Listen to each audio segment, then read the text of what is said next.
We have been handling this issue of revival, and the revival services continues. And I want you to understand this morning that the God we serve is a God that has no shifting shadows. He doesn't have shifting shadows.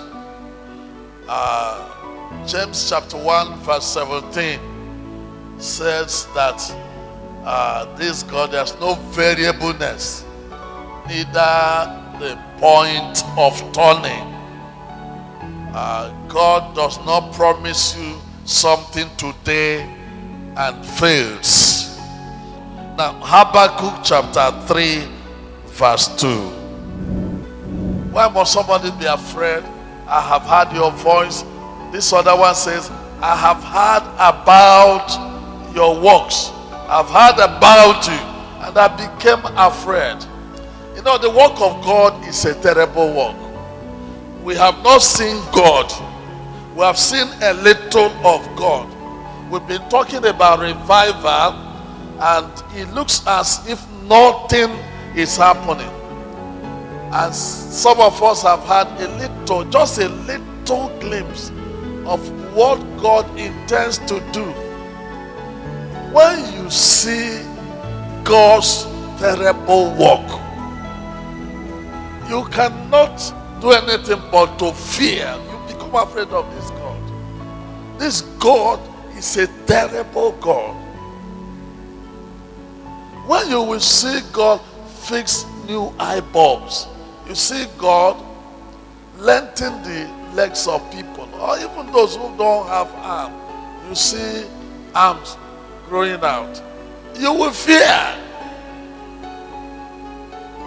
They bring a dead body to the presence of God, and God shows up, you will be afraid.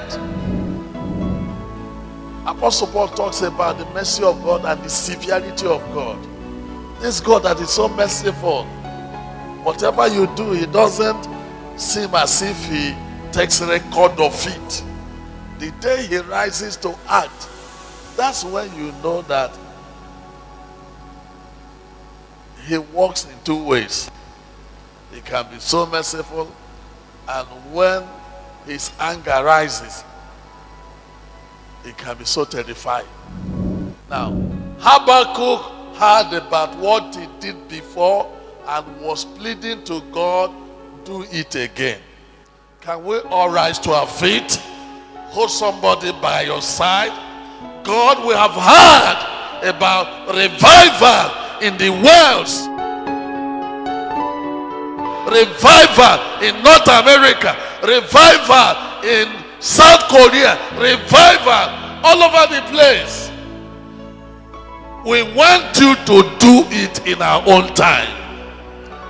Revive your work in the midst of the years.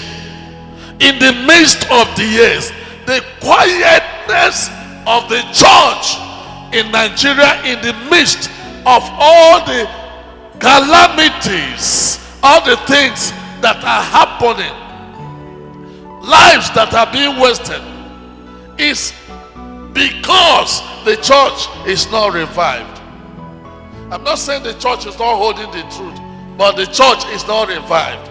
If the church is revived, even you that look at yourself, consider yourself to be ordinary, on the streets, you'll be speaking the mind of God.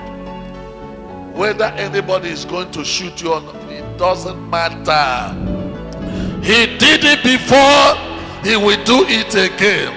What we are saying this morning, God, do it again. You did it in the 70s and a little bit in the 80s. We want you to do it again. Nothing makes any church fruitful, progressive than the Holy Ghost, the baptism of the Holy Ghost. Revival. That's what will awaken you now. Jehovah will pour his spirit upon all flesh. He will pour his spirit upon your life.